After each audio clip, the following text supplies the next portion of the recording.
ছাত্র জনতার অভূতপূর্ব গণ অভ্যুত্থান গণতান্ত্রিক উত্তরণে দেশের মানুষের ব্যাপক প্রত্যাশার স্নায়ু চাপ পূরণে আশ্বাস দিয়ে ক্ষমতা গ্রহণ করেন নোবেলজয়ী ডক্টর মোহাম্মদ ইউনূস। কিন্তু বছর পেরিয়ে হিসাব মিলাতে গিয়ে হতাশ মানুষ।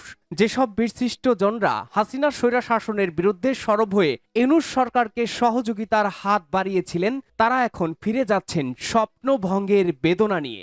গভীর সংকটে বাংলাদেশ দেশ জুড়ে এক নৈরাজ্যকর পরিস্থিতি। খুন, ধর্ষণ, চাঁদাবাজি, দখলবাজিতে বাড়ছে সাধারণ মানুষের শঙ্কা। প্রশ্নের মুখে অধ্যাপক ইউনূসের সরকার চ্যালেঞ্জ মোকাবেলায় ব্যর্থ।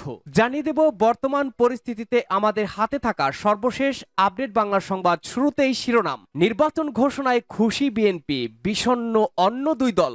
নতুন সংবিধানে ভোটের দাবি রয়েছে এনসিপির। এদিকে বছর পেরিয়েছে ইউনূস সরকারের স্বপ্নভঙ্গ, সঙ্গীদেরও আস্থা হারিয়েছেন ইউনূস সরকার। এরপরেই জানাবো, তফসিল ঘোষণা হলেই দেশে ফিরবেন তারেক রহমান, জানালেন পররাষ্ট্র বিষয়ক উপদেষ্টা। অপরদিকে ইউনূসকে শকুন, কালসাপ, জঙ্গি আখ্যা দিয়ে সোনার বাংলা গড়ার সংকল্প ঘোষণা হাসিনার। সর্বশেষ জানাবো, জুলাই ঘোষণাকে সংশোধন করতে হবে বলেছেন জামায়াত নেতা মিয়া গোলাম পরোয়ার। শুনছিলেন গুরুত্বপূর্ণ আপডেট বাংলা সংবাদগুলোর শিরোনাম। এবারে জানাবো বিস্তারিত। আজকে সংবাদ সম্পর্কে আপনার মূল্যবান মতামত লিখে জানান। জানিয়ে দিন কোন স্থান থেকে এই সংবাদ শুনছেন অথবা দেখছেন। ভিডিওটি ভালো লাগলে লাইক, কমেন্ট, শেয়ার করে সর্বশেষ আপডেট সংবাদ সবার আগে পেতে চ্যানেলটি সাবস্ক্রাইব করে পাশের বেল বাটনে প্রেস করুন। নির্বাচন ঘোষণায় খুশি বিএনপি, বিষণ্ণ অন্য দুই দল। নতুন সংবিধানে ভোটের দাবি রয়েছে এনসিপির। ডক্টর মোহাম্মদ ইউনূস ফেব্রুয়ারিতে রোজার আগে বাংলাদেশের পরবর্তী সাধারণ নির্বাচন ঘোষণার পরে বিএনপির মেজাজ ততটা ফুরফুরে, ততটাই বিষণ্ণ জামায়াতে ইসলামী এবং জাতীয় নাগরিক পার্টি এনসিপি। একই দিনে ইউনূস যে জুলাই ঘোষণাপত্র প্রকাশ করেছেন তা নিয়েও জোর আপত্তি তুলেছে এই দল দুটি। তবে বিএনপি সরকারের এই দুই পদক্ষেপকে সাধুবাদ জানিয়েছে। তবে দেশে এখন নির্বাচনের হাওয়া।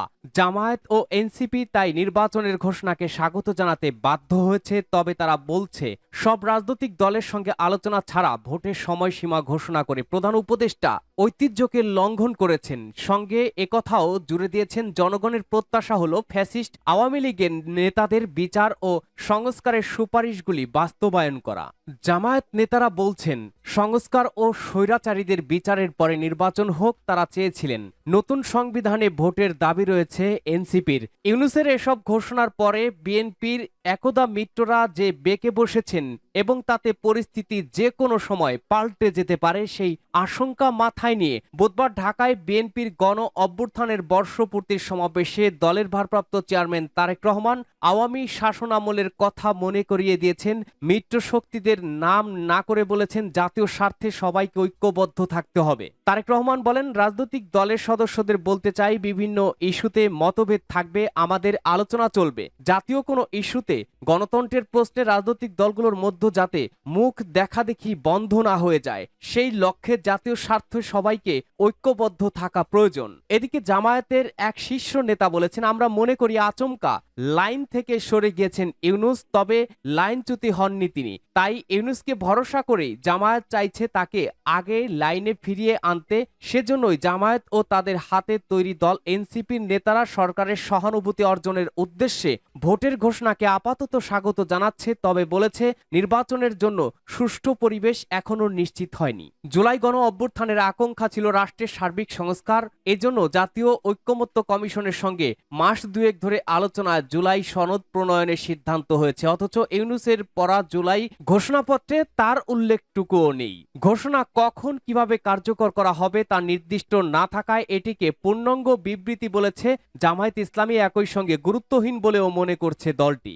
এক বছর পূর্ণ ইউনূস সরকারের স্বপ্নভঙ্গ, সঙ্গীদেরও আস্থা হারিয়েছে ইউনূস সরকার। গত বছর 5ই আগস্ট সকাল থেকে একের পর এক ঘটনা, তখন 15 বছর ধরে গড়ে বসা শেখ হাসিনা সরকারের শিকড় বাকড় একটি একটি করে উপড়াচ্ছে।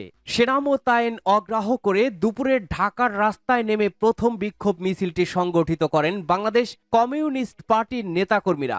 শোনা কথা ছিল আগের দিন মাঝারি আর নিচু স্তরের সেনারা তাদের প্রধান জেনারেল ওয়াকারুজ্জামানকে জানিয়ে দিয়েছিলেন বিক্ষোভ দমনে তারা সাধারণ মানুষের দিকে বুলেট ছুড়বেন না। দেখা গেল সত্যিই গুলি চালালো না সেনা, বরং হাসিনা উচ্ছেদে তাদেরকেও যেন কেমন সায় রয়েছে।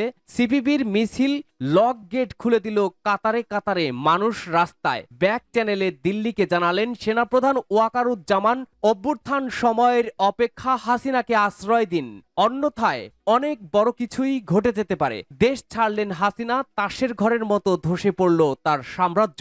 হাসিনা বিরোধী জুলাই বিক্ষোভে অংশ নেয়া সব শক্তিকে ডেকে 3 দিন পরে একটি অন্তর্বর্তী সরকার প্রতিষ্ঠা করলেন সেনাপ্রধান। নতুন সরকারের মোহাম্মদ ইউনূস বৈষম্য নিরসন থেকে মানবাধিকার প্রত্যাবর্তন ও গণতন্ত্রের স্থায়ী শিকড় রোপণের মতো অনেক আশ্বাস দিয়ে রাজদ্বন্দ্ব তুলে দেন। বছর ঘুরেছে সেই 5ই আগস্টের, হিসাব মেলাতে গিয়ে হতাশ মানুষ। অভিযোগ, নোবেলজয়ী ইউনূস 1 বছরে নিজের সংস্থার জন্য হাজার হাজার কোটি টাকার সুবিধা নিশ্চিত করে নিয়েছেন, প্রত্যাহার করে নিয়েছেন নিজের বিরুদ্ধে থাকা সব মামলা, আর মিথ্যা ও ভুয়া মামলায় হাজার হাজার মানুষকে জড়িয়েছে তার সরকার। অভিযোগ, ভুয়া মামলায় তিনি জেলে ভরেছেন সাংস্কৃতিক কর্মী, সাংবাদিক, মানবাধিকার কর্মী থেকে শখানেক সাংসদ, সংখ্যালঘু, ধর্মগুরু, এমনকি প্রাক্তন প্রধান বিচারপতিকেও ডেমোক্রেসি ফেরানোর কথা বলে দেশজুড়ে পত্তন করেছেন এক শক্তপোক্ত গুন্ডাতন্ত্র বা মবক্রেসির, যার নেতৃত্ব দিচ্ছে স্বাধীনতার বিরোধী করা জামায়াতে ইসলামী, ইসলামী কট্টরপন্থী হেফাজত ইসলাম এবং ছাত্রদের রাজনৈতিক দল এনসিপি। জাতীয় নাগরিক পার্টি অনেককে যাকে বলছেন ইউনূসের পার্টি, কেউ কেউ বা কিংস পার্টি, যেসব সংশ্লিষ্টরা হাসিনা স্বৈরশাসনের বিরুদ্ধে সরব হয়ে ইউনূস সরকারকে সহযোগিতার হাত বাড়িয়েছিলেন, তারা এখন ফিরে যাচ্ছেন স্বপ্নভঙ্গের বেদনা নিয়ে।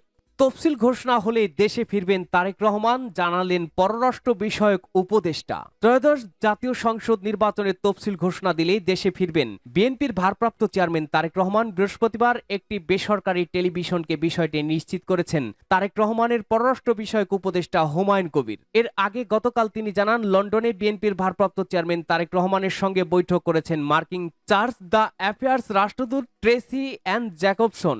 গত জুলাই মাসের দ্বিতীয় সপ্তাহে এই বৈঠক অনুষ্ঠিত হয়েছে। বৈঠক সম্পর্কে তারেক রহমানের পররাষ্ট্র বিষয়ক উপদেষ্টা হুমায়ুন কবির গণমাধ্যমকে বলেছেন, একান্ত এই বৈঠকে আগামী নির্বাচন ও সরকার গঠন প্রসঙ্গে বিএনপির ভাবনা নিয়ে আলোচনা হয়েছে। আগামী নির্বাচনে জয় পেলে কেমন দেশ গড়তে চায় বিএনপি, কিংবা নির্বাচনী রূপরেখা নিয়ে দলটির ভাবনা কি, এমন সব মৌলিক বিষয়ে বৈঠক করেছেন তারা।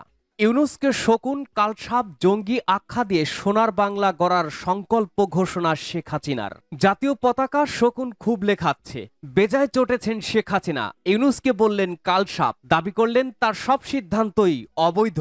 গণ অভ্যুত্থানের বর্ষপূর্তিতে মঙ্গলবার রাতে দেশবাসীর উদ্দেশ্যে প্রধান উপদেষ্টা মোহাম্মদ ইউনূসকে ফের নিশানা করলেন শেখ হাসিনা। প্রধান উপদেষ্টাকে জঙ্গি, কালসাপ, শকুনের সঙ্গে তুলনা করে হাসিনা বলেন, 1971-এর মতো বাংলাদেশ ফের হায়নার কবলে পড়েছে। হাসিনা বলেন, ইউনূস অবৈধভাবে ক্ষমতা দখল করেছেন, তার সরকারের সব সিদ্ধান্তই অবৈধ। বাংলাদেশের সাবেক প্রধানমন্ত্রী গত বছর 5 আগস্ট অভিজ্ঞতা তুলে ধরে বলেন, গণভবনে হামলা করা হয়, প্রধানমন্ত্রী হিসাবে আমার নিরাপত্তা ছিল।